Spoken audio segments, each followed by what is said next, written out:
Hello there, and welcome to the second episode of the Baldwin Sports Media Podcast, joining you on what is April Fool's Day. I hope you guys have had a pretty safe morning, depending on when you are listening to this. But we're not here to talk about April Fool's Day jokes. We are here to talk about the NFL, and as I said last week, even though it is the off-season, there are still plenty of things to get into. Some of them good, some of them, as you will see as we get into the depths of the show, not necessarily so good. But yeah, thanks very much for joining us. If you are new, don't forget you can like and subscribe to this wherever you are getting your podcast from. If you are a returning listener, thank you very much for coming back. Always greatly appreciated. So yeah, let's just dive straight into it. And we are going to start off with something that is, I think it's fair to say, very close to my heart, and that is the news that Louis Rees-Zammit, a Welsh rugby player, has signed for the Kansas City Chiefs through the International Pathway Program.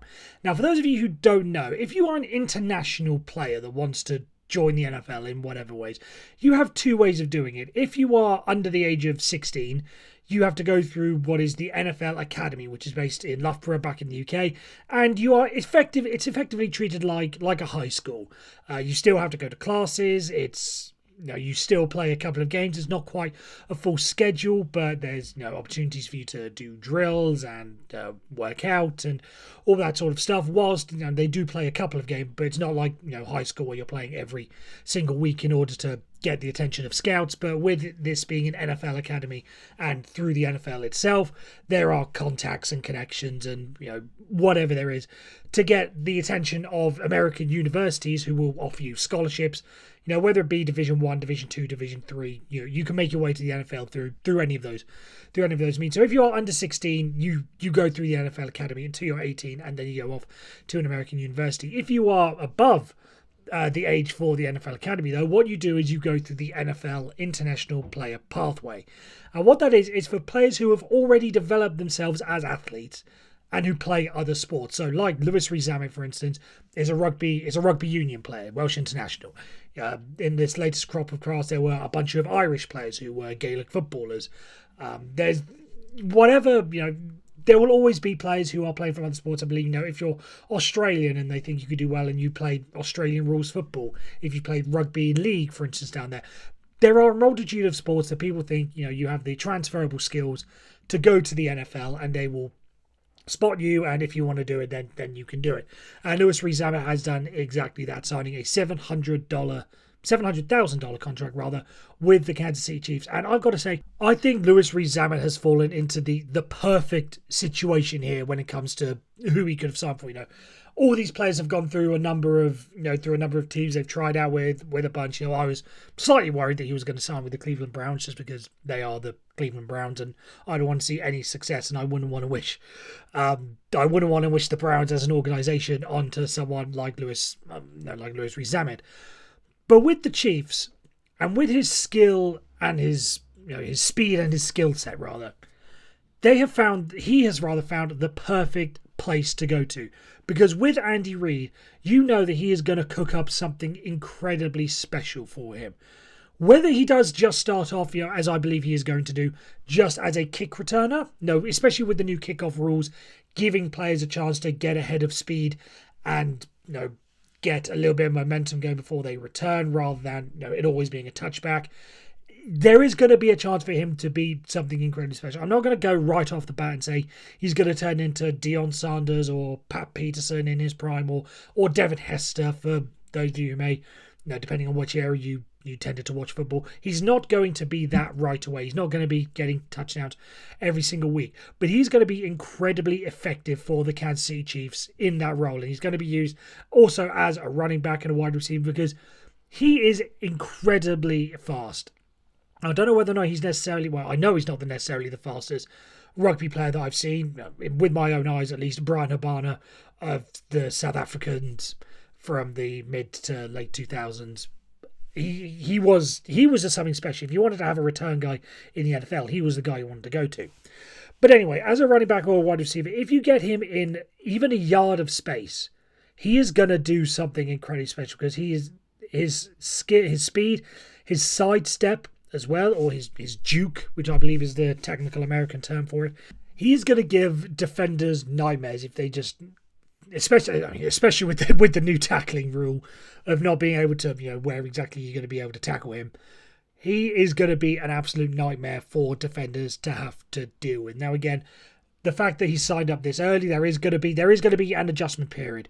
There is going to have to go through OTAs and training camps and mini camps where he is going to have to put on helmets and pads, and that is going to slow him down slightly. But I do genuinely believe that he is someone that is, I'm not necessarily going to say the poster child for the international player pathway, but he could well be, a great symbol or, icon, if you're not icon, that's a bit too far.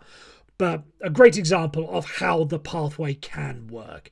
Because once he gets going and once he scores his first touchdown, that is just going to be a great incentivizer for everyone else to say, right, this thing can be done. Again, there have been some examples of players making it through from other sports, but I think in terms of the UK and Ireland as well, I don't want to be disrespectful to Charlie Smith as well, who signed with the Saints. But he's going in as a kicker. And again, there's nothing against kickers, but in terms of like the prestige or whatever term you want to use for it, which is going to get more attention? Louis Rees-Zammit running in for touchdowns or Charlie Smith, kicking field goal. And again, nothing against him. I'm sure he's got a great future. If you've seen the clips going out for him, by all means go look for it. Has an incredible leg, and I'm sure he will be. I would put money right now. He's probably going to break an NFL kicking record at some point. He's very talented, but just in terms of the exposure, shall we say, Louis Rees-Zammit scoring a touchdown will probably do as much for the International Player Pathway Program, at least in the UK and the Republic of Ireland. That's going to be the greatest example that you're going to want to look for, and as I say, as use of example to say, right, this thing can be done. So yes, well done to Louis Rees-Zammit. Congratulations, and to everyone who's going through the International Player Pathway Program. I've got a lot of respect for everyone from outside of the United States who wants to play American football, and things like the NFL Academy and this Player Pathway Program is showing that it is possible, and just keep going for it. So kudos to them. Now we do have to stick with the Kansas City Chiefs for this next subject, and it's not a light-hearted matter, shall we say. I'm sure you've all seen the news of Rashee Rice, the wide receiver for the Kansas City Chiefs, and the news that has come out about him over the weekend. I'm just going to, again, the details are all out there. I'm just going to read this. I don't want to be on the side of guilty before innocent before proven guilty. That has pretty much always been my stance in most matters. So I'm not going to say anything that's going to do anything. I'm just going to talk about what is legally out there. I'll just take this from ESPN, which was via the Dallas Morning News, that a police call sheet obtained by the Dallas Morning News confirmed that police officials are searching for Rashee Rice in connection with a crash in the Dallas area. A Dallas police spokeswoman told the paper that a driver in a Chevrolet Corvette and a driver in a Lamborghini were speeding and both lost control of their vehicles, with the Lamborghini hitting the median wall and causing a chain reaction collision involving 4 other vehicles. That was from ESPN via Dallas Morning News. Again, that's just where I got my source for this. For the purpose of this report, there are thousands of other reports out there, but that is the basic premise of it. Now, Rashee Rice was arguably the only wide receiver for the Kansas City Chiefs that could come out of last year with any semblance of credit. I know Mecole Hardman scored the touchdown to win the Super Bowl. I get that. But in terms of across the whole course of the season, the Kansas City Chiefs wide receivers did not exactly show themselves to be, did not put themselves in any shape of glory with what they were able to do. Rashee Rice, for instance, I just got to pull up statistics here. This is from Pro Football Reference. Was the only wide receiver with more than 500 yards and 5 touchdowns.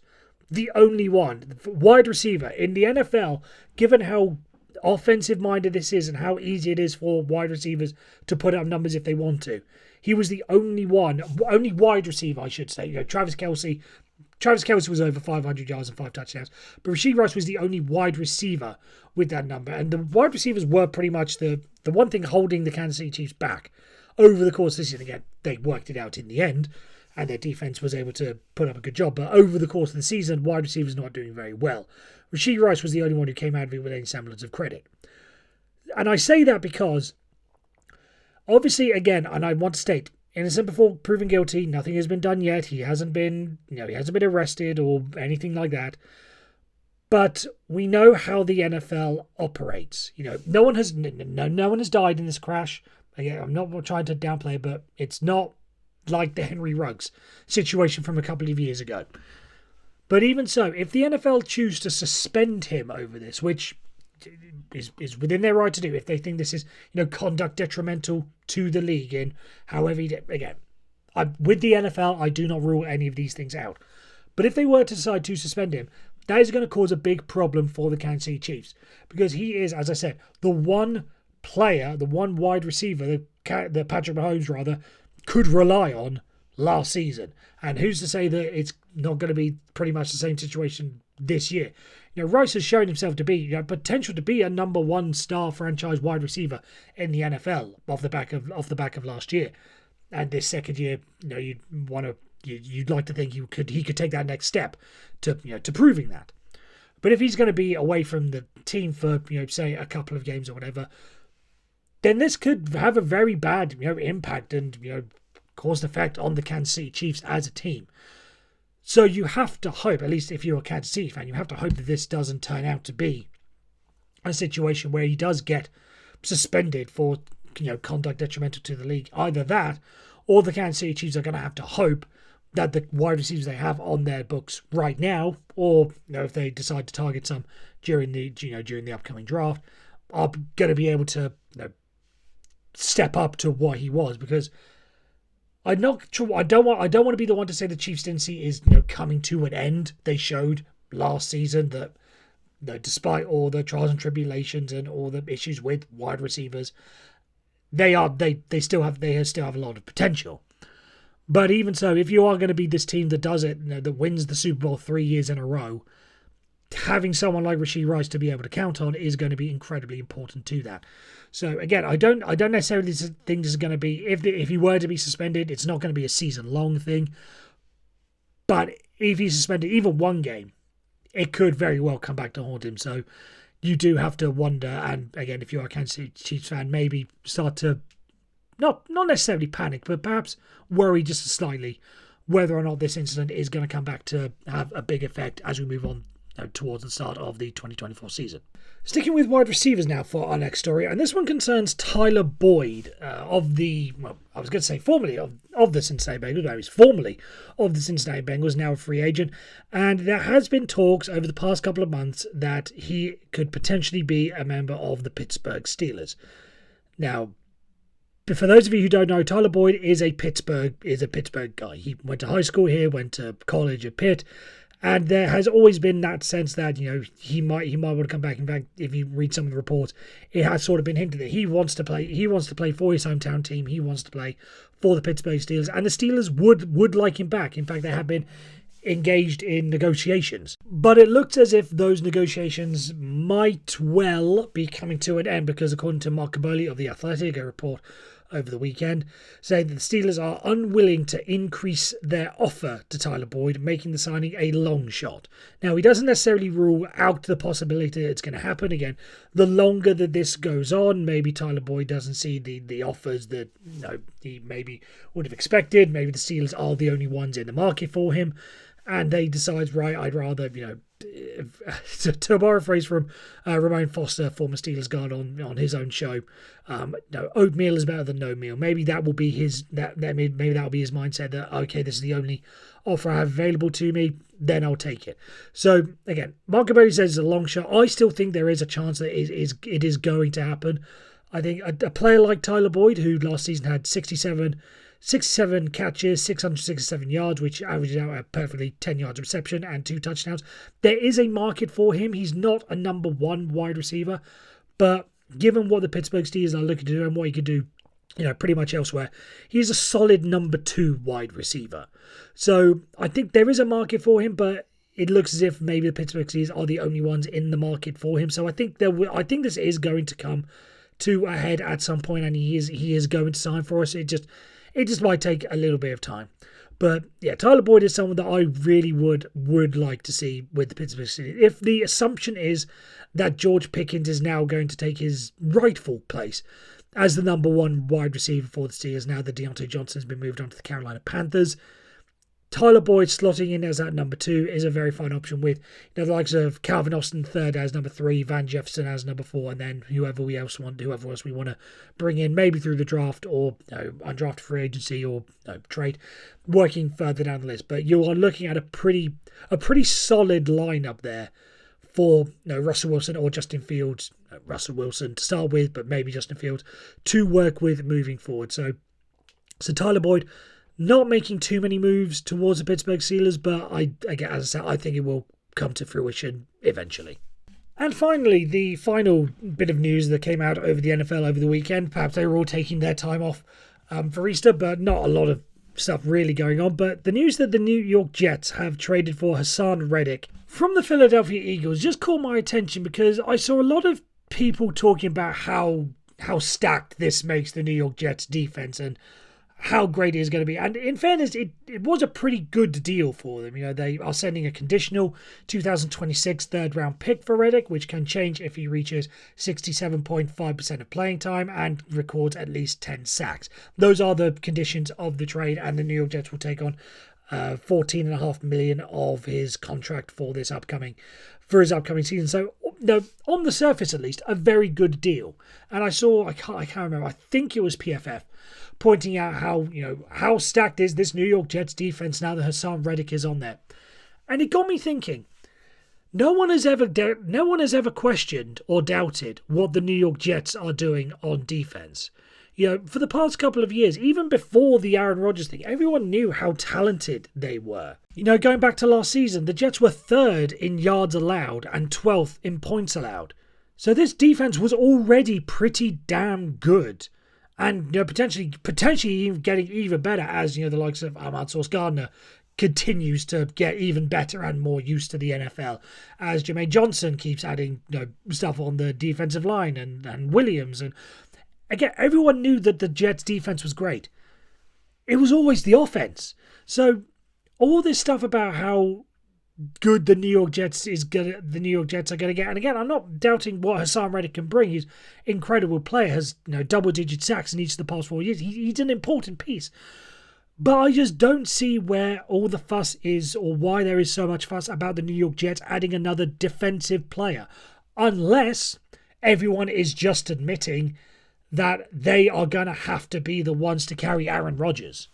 That can only be the only reason for it, because that has been the thing holding the New York Jets back. Whether Zach Wilson or quarterback play over the past couple of years, it has always been the lack of a quarterback. And now they have it. You would like to think in Aaron Rodgers, but who knows what he's going to be like after his recovery and what this next season is going to look like. Which is why I have said the main objective for the New York Jets this offseason should be to protect Aaron Rodgers. Again, it was never to do with the weapons that he got, because he's got fine weapons. He's got fine weapons to work with. It was never going to be the defense. It was always, going back to last season, it was always going to be about protecting him. And you saw what happened when you didn't protect him.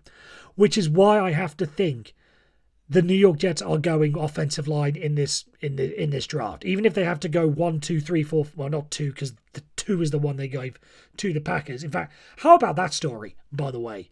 The fact that as a result of Aaron Rodgers getting injured, they got to keep their first-round pick, which will probably, you would like to assume, be used on an offensive lineman in order to protect Aaron Rodgers. But again, in the draft, however many picks they have, I would not be surprised if they use the whole thing on offensive linemen just to make sure they've got the full set, because again, the defense is great. It has been great for the past 2 years, even longer than that. The issue is the quarterback.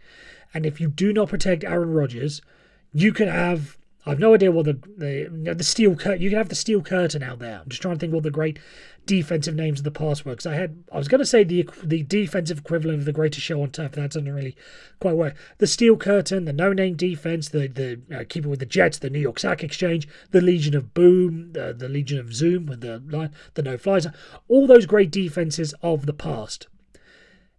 Put them out there. If Aaron Rodgers doesn't play like Aaron Rodgers and Aaron Rodgers isn't protected so that he can play like Aaron Rodgers, then this is all going to be for absolutely nothing. So again, I like the addition of Haason Reddick, But I just don't think that people should be going too overboard about how this move takes the New York Jets to the next level, because it doesn't. What they do in the draft will be what you would like to think takes them to that next level. And so that is that. So I want to thank you very much for listening. And as I said at the start, I hope you have a safe April Fool's Day, depending on what time you are listening to this. And I hope that there is no big prank from your significant other or your friend or your colleague or whatever waiting for you on the other side. But beyond that, just again, thank you very much for listening. And if you do have anything that you want to see discussed, or you have any questions or comments, be it positive or negative, but hopefully positive, then you can reach out on social media. I'm on TikTok, which is one of the best places that I've been getting a lot of comments recently. There's also Twitter, or X, depending on how you want to phrase that, which is at Baldwin Sports Media, which is the same on Instagram, which is the same on YouTube. So there's content out there for, across a multitude of platforms for you to choose from. And if you want to reach out, then feel free, and I will see if I can get to any of those questions and comments moving forward. So again, thanks very much for listening. And until I talk to you next time, you guys all take care.